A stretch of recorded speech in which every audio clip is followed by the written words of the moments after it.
Halo Sobat Katolik, selamat pagi dan salam sejahtera untuk kita semua. Kembali lagi bersama saya, Maria Inosensia di Majalah YouTube. Di video kali ini, saya akan membawakan renungan yang diambil dari Injil Matius bab 21 ayat 33 sampai 45, dilanjutkan ayat 45 sampai 46. Dengan perikop Injil, perumpamaan tentang penggarap-penggarap kebun anggur. Tema permenungan kita, para penggarap yang tidak setia. Bapak, Ibu, Saudara-saudari yang terkasih, dalam Injil hari ini, Yesus menceritakan kepada kita tentang para penggarap kebun anggur yang tidak setia. Dalam perumpamaan ini,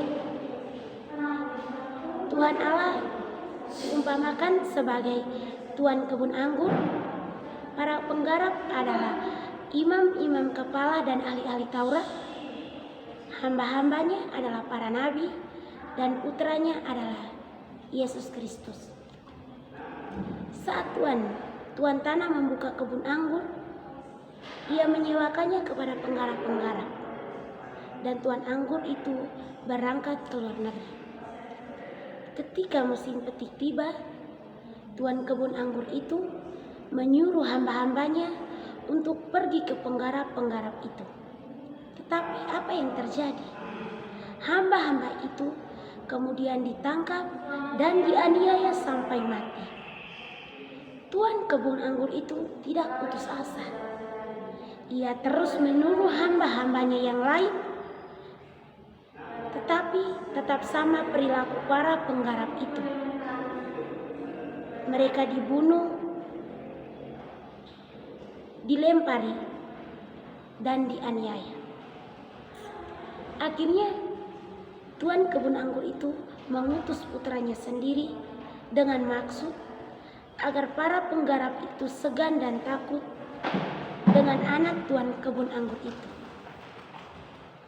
Namun apa yang terjadi? Ketika melihat anak kebun anggur itu datang, mereka kemudian menangkapnya, melemparinya keluar dari kebun anggur, lalu membunuhnya. Bapak, Ibu, Saudara-saudari yang terkasih, maksud perumpamaan ini sama dengan sejarah penyelamatan umat manusia. Saat Allah melihat perbuatan-perbuatan orang Farisi dan para imam besar yang mulai menyimpang dari jalannya, Allah lalu mengutus para nabi untuk mewartakan kabar penyelamatan dan bermaksud agar para pembesar dan ahli-ahli Taurat mendengarnya lalu berbalik ke jalan. Tetapi yang terjadi, para nabi itu ditangkap, dianiaya, lalu dibunuh. Akan tetapi karena kasih-Nya yang begitu besar, Allah tidak putus asa. Ia lalu mengutus putranya yang tunggal ke dunia dengan maksud agar mereka takut akan Dia. Tetapi tidak jauh beda dengan nasib para nabi. Putra Allah juga kemudian ditangkap, dianiaya sampai wafatnya di kayu salib. Bapak, Ibu, Saudara-saudari yang terkasih, maksud Yesus dalam perumpamaan tentang penggarap-penggarap kebun anggur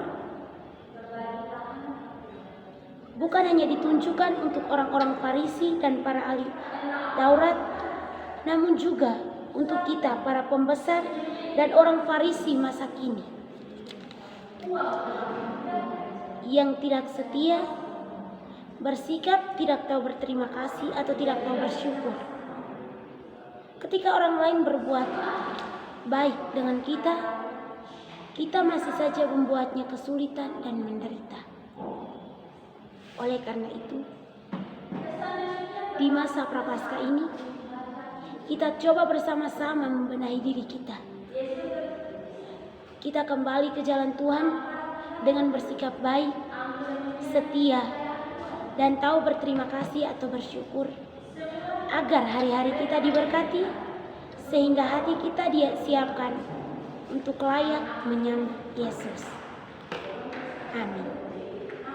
Jom.